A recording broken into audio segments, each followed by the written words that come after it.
Okay. Yeah.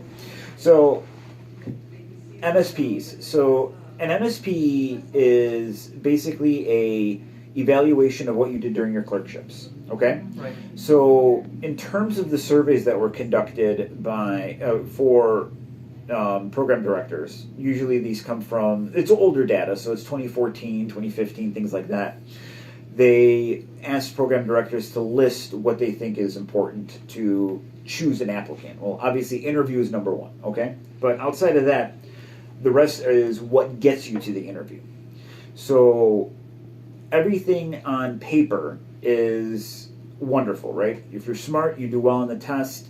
Objectively, USMLEs end up being at the top.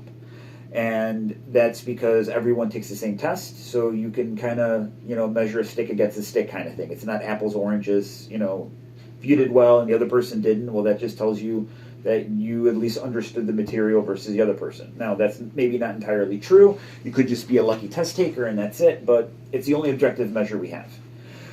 Following that, then, if you want to think about it from what would you look for, it's all about what other people say about you, right? And that's what letters of rec come into play. So letters of rec are held in very high regard because it gives an insight to your character and to what you're capable of doing and how you do things, right?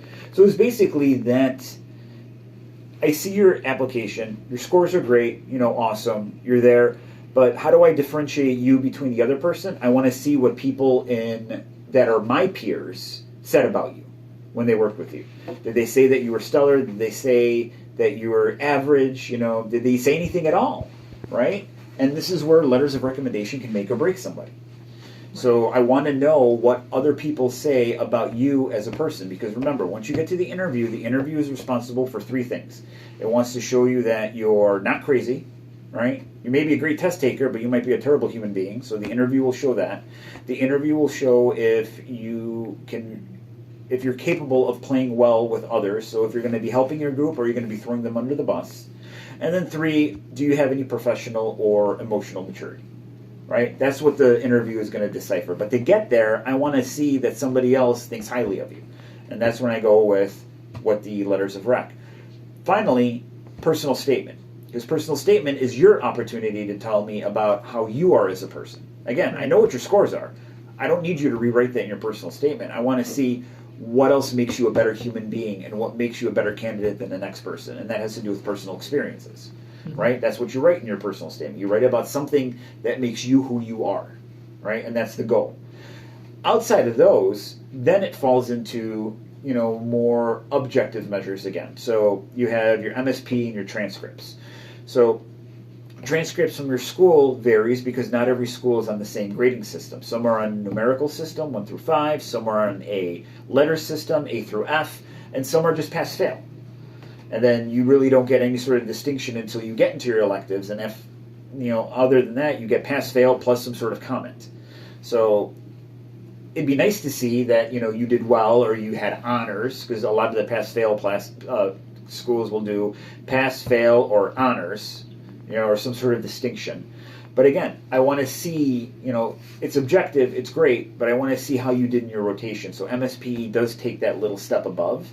It's nice if you have more information in the MSPE than just something basic. But again, it's a look into who you are as a person and who you could be as a physician. So MSPEs, it's nice to have all your rotations to be pretty good, right? You definitely don't want to be average, because then that just tells me you're an average candidate, right? But you also don't want to do bad in a field that you are going into. So you don't want to do poorly in medicine, let's say, and your medicine evaluation is very generic, but your surgery and all your other ones are stellar. I mean, it's kind of like, well, why are you going into medicine then? You obviously didn't do well in your rotation for whatever reason. It could be your level of interest and whatnot. You should probably be aiming for something else. So that's when that stuff comes into play. Is it one of the first things that are looked at? No. Is it looked at all the time? Probably not. Does it get looked at to help differentiate candidates? Yes. So if you're talking about importance, it's not that important.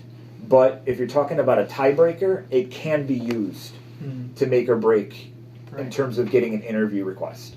Right? Because again,